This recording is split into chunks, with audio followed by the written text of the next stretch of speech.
ओम शांति।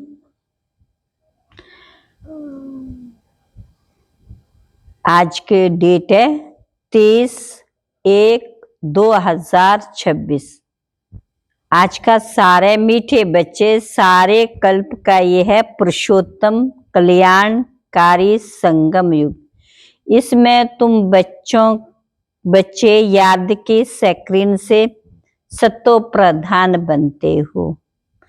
प्रश्न, अनेक प्रकार के प्रश्नों की उत्पत्ति का कारण तथा उन सब का निवारण क्या है।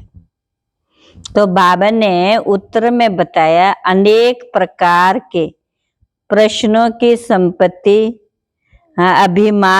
अभिमान में आते हैं तो संशय पैदा होता है, और संशय उठने से अनेक प्रश्नों की उत्पत्ति हो जाती।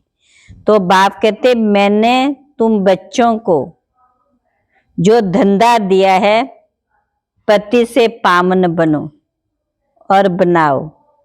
इस धंधे में रहने से सब प्रश्न खत्म हो जाएंगे।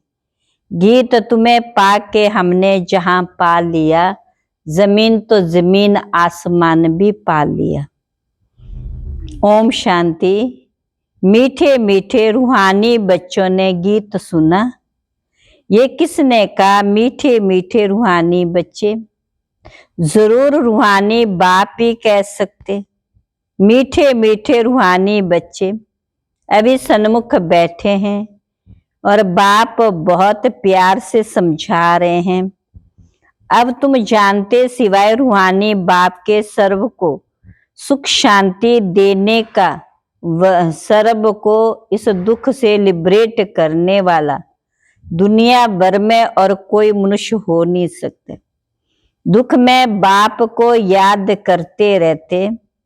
तुम बच्चे सन्मुख बैठे हैं, जानते हो बाबा हमको सुख धाम के लायक बना रहे हैं। सदा सुख धाम का मालिक बनाने वाले बाप को सन्मुख आए हैं। अभी समझते सन्मुख सुनने और दूर रहकर सुनने में बहुत फर्क है। मधुबन में सन्मुख आते हो, मधुबन मशहूर है। मधुबन में उन्होंने श्री कृष्ण का चित्र दिखाया है, परंतु श्री कृष्ण तो है नहीं। तुम बच्चे जानते हो, या तो घड़ी घड़ी अपने को आत्मा निश्चय करना है। इसमें मेहनत लगती है। आत्मा बाप से वर्षा ले रही है। बाप एक ही समय आते हैं सारे चक्र में। ये कल्प का सुहाना संगम युग है। इसका नाम रखा है पुरुषोत्तम। इसका नाम रखा है पुरुषोत्तम। तो बाबा ने कहा, अभी तुम बच्चों को और सबको रास्ता बताना है। सब नैया हैं, हम सब नैया हैं। तुम कौन हो? सब नैया हैं, तुम कौन हो? मानिका तुम पायलट हो, रास्ता बताने वाले। सबको बोलो, अब शांति धाम सुख धाम को याद करो, कलयुग दुख धाम को भूल जाओ। अच्छा मीठे मीठे सिकला बच्चों प्रति माता पिता बाप दादा का याद प्यार।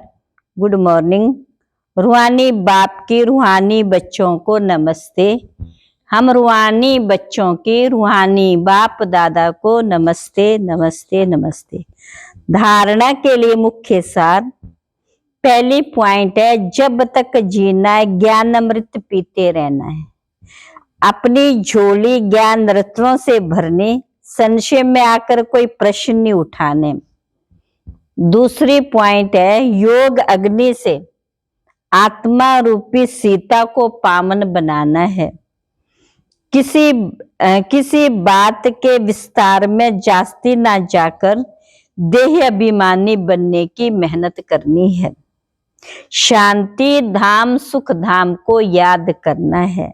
आज का वरदान है, सदा मनन द्वारा मगन अवस्था के, सदा मनन द्वारा मगन अवस्था के सागर में समाने का अनुभव करने वाले अनुभवी मूर्त भव, अनुभवी मूर्त भव। अनुभवों को बढ़ाने का साधन है मनन शक्ति।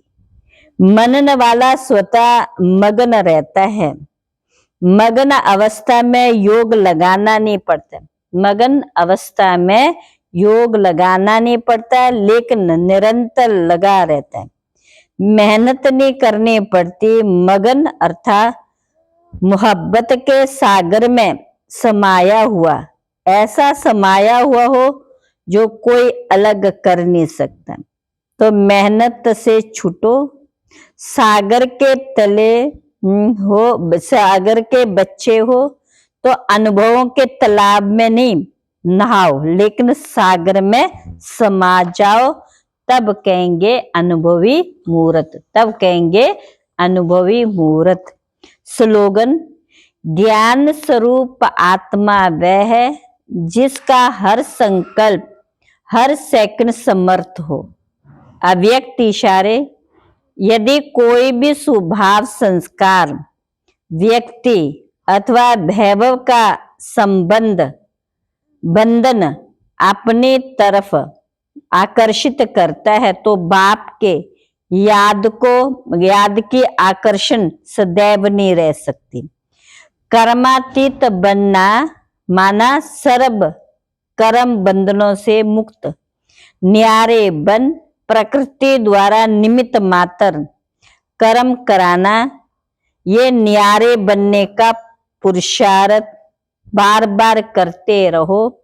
सहज और स्वतः ये अनुभूति हो कि कराने वाला और करने वाली ये कर्मेंद्रियां हैं ही अलग, कर्मेंद्रियां है ही अलग।